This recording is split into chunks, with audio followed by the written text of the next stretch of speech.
kapal Nasdem tenggelam. Elektabilitas tinggal 2,1%. Ini kalian bercatat.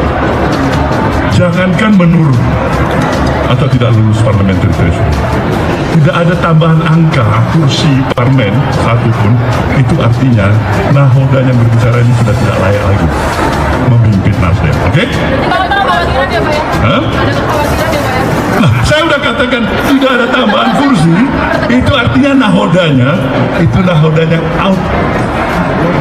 Sudah tidak waktunya lagi dia untuk menjawab pertanyaan adinda wartawan ya.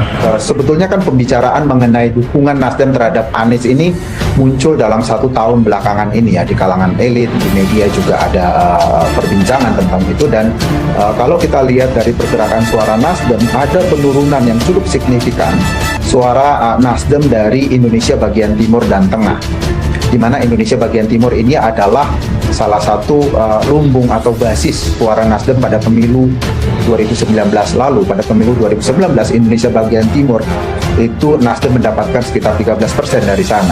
Dan dari survei kita pada Mei 2021 itu suara Nasdem di Indonesia bagian timur dan tengah sekitar 10,8%.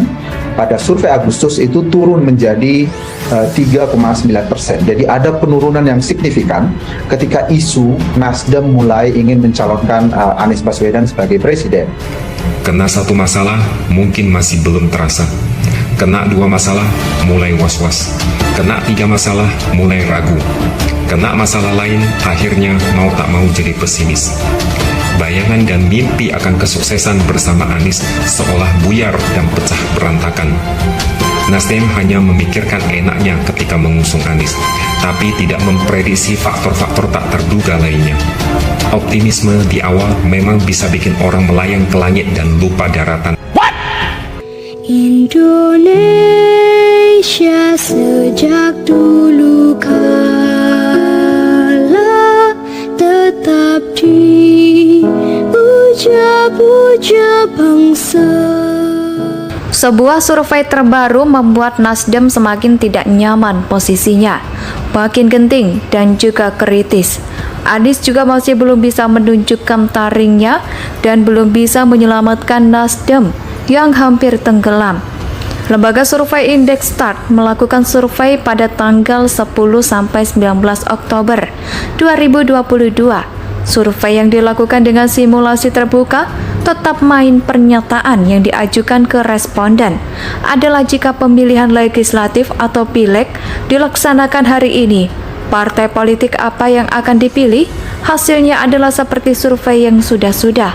PDIP mendapatkan elektabilitas paling tinggi dengan 19%, Gerindra 10,3%, Golkar 7,4%, PKB 6,5%, PKS 6,2% dan Demokrat 5,2%.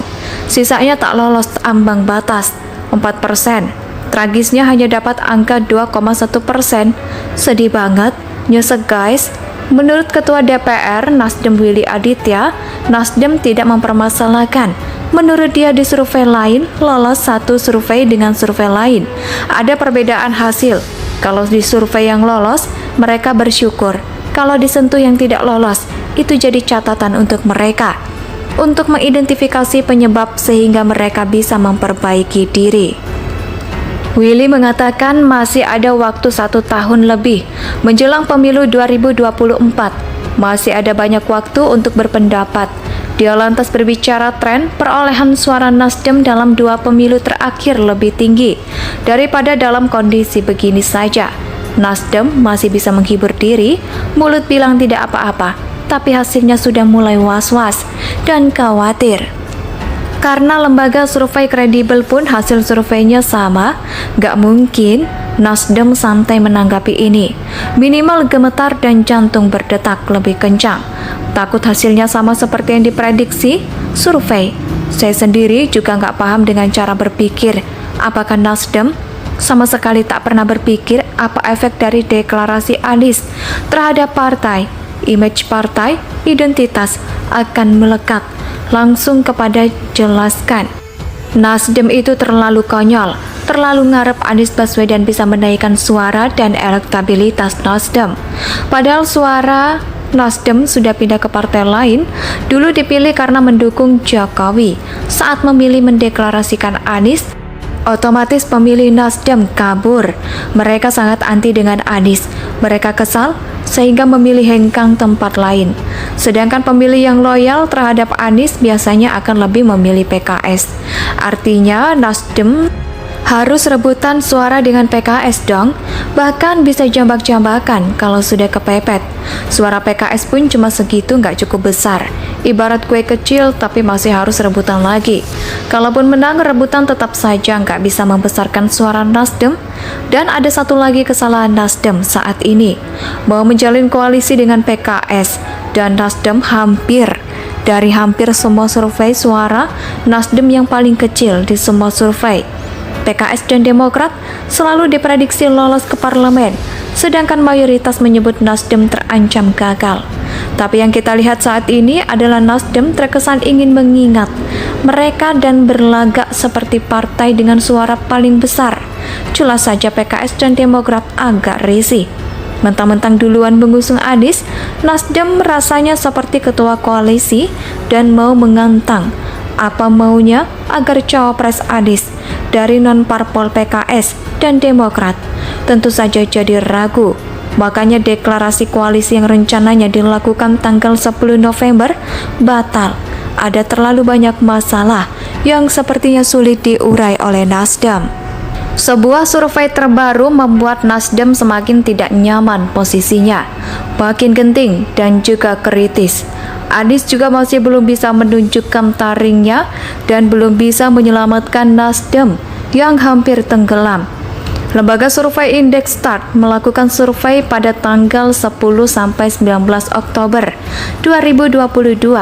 Survei yang dilakukan dengan simulasi terbuka tetap main pernyataan yang diajukan ke responden adalah jika pemilihan legislatif atau pileg dilaksanakan hari ini, partai politik apa yang akan dipilih? Hasilnya adalah seperti survei yang sudah-sudah. PDIP mendapatkan elektabilitas paling tinggi dengan 19%, Gerindra 10,3%, Golkar 7,4%, PKB 6,5%, PKS 6,2%, dan Demokrat 5,2%. Sisanya tak lolos ambang batas 4%. Tragisnya hanya dapat angka 2,1%. Sedih banget, nyesek guys. Menurut Ketua DPR Nasdem Willy Aditya, Nasdem tidak mempermasalahkan. Menurut dia di survei lain, lolos satu survei dengan survei lain. Ada perbedaan hasil. Kalau di survei yang lolos, mereka bersyukur. Kalau disentuh yang tidak lolos, itu jadi catatan untuk mereka. Untuk mengidentifikasi penyebab sehingga mereka bisa memperbaiki diri. Willy mengatakan masih ada waktu 1 tahun lebih menjelang pemilu 2024. Masih ada banyak waktu untuk berpendapat. Dia lantas berbicara tren perolehan suara Nasdem dalam 2 pemilu terakhir lebih tinggi daripada dalam kondisi begini saja. Nasdem masih bisa menghibur diri, mulut bilang tidak apa-apa, tapi hasilnya sudah mulai was-was dan khawatir. Karena lembaga survei kredibel pun hasil surveinya sama, gak mungkin Nasdem santai menanggapi ini. Minimal gemetar dan jantung berdetak lebih kencang. Takut hasilnya sama seperti yang diprediksi survei. Saya sendiri juga gak paham dengan cara berpikir. Apakah Nasdem sama sekali tak pernah berpikir apa efek dari deklarasi Anies terhadap partai, image partai, identitas akan melekat langsung kepada jelaskan. Nasdem itu terlalu konyol, terlalu ngarep Anies Baswedan bisa menaikkan suara dan elektabilitas Nasdem. Padahal suara Nasdem sudah pindah ke partai lain, dulu dipilih karena mendukung Jokowi. Saat memilih mendeklarasikan Anies,